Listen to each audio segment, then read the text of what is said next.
कसदी, उनका नाम है निसार जट। निसार जट साहब मेरे साथ मौजूद हैं। साजा साहब, ये कैसा इलेक्शन आपने देखा? पहले तो इलेक्शन के हवाले से बताएं।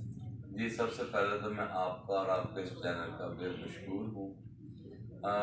जो इस बार का इलेक्शन है ये इंटायरली डिफरेंट, मेरा ये 5वां इलेक्शन है।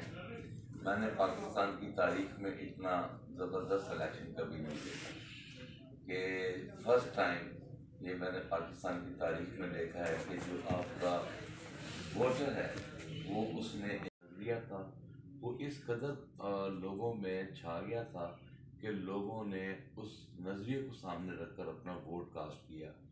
बहुत ज़्यादा मुश्किलात थी हमें कैंपेन नहीं की देने जा रही थी। रोका जा रहा था, पुलिस ने बहुत ज़्यादा तंग किया, झूठे मुकदमात बनाए गए। हमारी कैंपेन भी बड़ी मुश्किल, कभी मोटरसाइकिलों पे, कभी रिक्शा पे, इस तरह करके हमने अपना गुजर सफ़र किया। लेकिन सारी तकालीफ के बावजूद वोटर जो हमारा था हाईली इंटैक्ट था, और उन्होंने बिल्कुल इस सारे खौफ हरास के बावजूद भी पोलिंग बूथ पे जाके अपना पूरा गुस्सा जो है वो अपने बैलेट बॉक्स पे जाके निकाला। डॉक्टर साहब, फैसलाबाद के बादशाह को हराना कितना मुश्किल था आपके लिए? देखें जी, मैं समझता हूँ कि सियासत जो होती है इस पर जब तक आपको अल्लाह पर यकीन ना हो, मेरा ख्याल है आपको कामयाबी नहीं। मेरे एक्सपीरियंसेस बिल्कुल डिफरेंट हैं। मैं स्टूडेंट था, जब मेडिकल किया तो मैं इलेक्शन में आया तो मैं मैंने बना।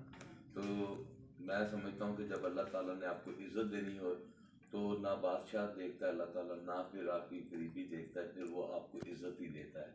तो मेरा ख्याल है कि अल्लाह ताला ने हमारी गरीब परवरी पर हम पर अल्लाह ताला ने नज़र जो है वो बड़ी अच्छी नज़र रखी, और अल्लाह ताला ने चले एक डॉक्टर भी मुआलिज निकला तो डॉक्टर ने भी सकीम का इलाज कर दिया। इनका अब ये बताएं कि इस वक्त पीटीआई हो या कोई और दीगर जमातें इस वक्त धांधली के हवाले से एहतजाज कर रही हैं। आप समझते हैं आप किसी पोलिंग स्टेशन में आपके साथ कोई धांधली वगैरह हुई?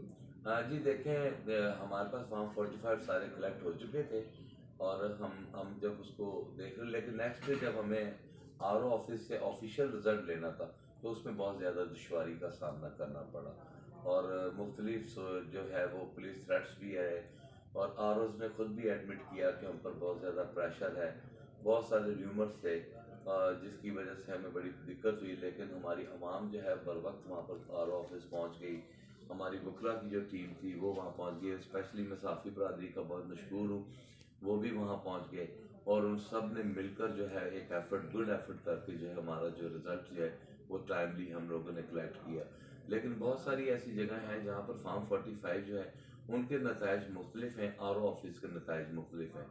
तो आर ओज में जो है वो हमारे एक यहाँ पर दोस्त हैं हाफिज अताउल्लाह साहब 109 से जो MP थे, उनके जो हमारे पास इस वक्त के रिजल्ट हैं वो जीत रहे हैं, लेकिन आर ऑफिस से वो हार चुके हैं 300-350 वोटों से। तो हम आर ऑफिस में गए रिकाउंटिंग के लिए, उन्होंने हमारी एप्लीकेशन रिजेक्ट कर दी। तो अब हम ट्राइब्यूनल में गए हैं, इंशाल्लाह ताला जो देखिए बहुत सारी जगहों पर ऐसी कंप्लेंट्स आई हैं कि जहाँ पर नताइज को चेंज किया गया है, लेकिन ये जो नताइज चेंज किए गए ये तो बिल्कुल आप ये सोचें ना कि उन्होंने धौंस धांधली की भी आखिर कर दी है। तो लिहाजा अगर वो एविडेंसेस जो हैं अगर वो आप जाकर दिखाएंगे ट्राइब्यूनल में, हाई कोर्ट में, तो यकीनन वो उसका नताइज जो है वो डिफरेंट निकलेगा। डॉक्टर साहब, ये सवाल करना आपसे इसलिए भी ज़रूरी है कि आज़ाद हैसियत में जीते हैं, तो अब क्योंकि तमाम जो जमातें हैं वो आज़ाद उम्मीदवारों से रब्ते कर रही हैं, क्या पीपल्स पार्टी या नूलिंग ने आपसे रब्ता किया? सर, मुझसे किसी ने कोई रब्ता नहीं किया, क्योंकि मेरे ज़िम्मे जो अल्लाह ताला ने जो मुझसे काम लिया है वो पाकिस्तान में किसी से भी नहीं लिया, कि एक ऐसे शख्स को हराना जो फ़िरौनियत की जो एक आला तरीन मिसाल था। तो मेरा ख्याल है कि मेरी इज़्ज़त भी इसी में ही है कि मैं अपने लीडर खान के साथ स्टैंड करूं। मुझे पूरा यकीन है कि हमारे जितने भी खान के हमायती याफ्ता उम्मीदवार थे वो खान के साथ रहेंगे। खुदा ना खास्ता अल्लाह ना करे ऐसा हो कि अगर सारे चले भी गए तो डॉक्टर निसार अहमद जट खान के सफाई खड़े रहेंगे इंशाल्लाह। आखिरी सवाल आपसे ये करूँगा, आवाम भी यही जानना चाहती है। फैसलाबाद में आकर ये कहा गया कि हकीम ने इलाज किया, इसका मतलब है हकीम पीछे है और डॉक्टर आगे है, डॉक्टर का इल्म इसका मतलब ज़्यादा है? जी, वो चट्टू-बट्टा है और यहाँ पर एलोपैथी है, हम तो प्योर इंजेक्शन लगाते हैं, सर्जरी भी जानते हैं। तो कोई नहीं, ये हिकमत का जो ये 2018 में भी हकीम का इलाज हो जाना था, लेकिन मैं खामोशी इसलिए इख्तियार कर गया क्योंकि उस वक्त हमारी पाकिस्तान तहरीक इंसाफ की हुकूमत बन गई थी, इमरान खान साहब वज़ीर आज़म बन गए थे। फिर मैं ट्राइब्यूनल से मैंने अपनी एप्लीकेशन वापस ले ली, मैंने इसे ज़रूरी नहीं समझा और इस बार अल्लाह ताला ने मुझसे ये काम लिया है। यकीनन हकीमी दावे जो थे वो डॉक्टरी के सामने फेल हो चुके हैं। अगर नून लीग या पीपल्स पार्टी इन दो जमातों से आपसे कोई रब्ता करता है तो आपका उनको क्या जवाब होगा? Absolutely not. बहुत शुक्रिया डॉक्टर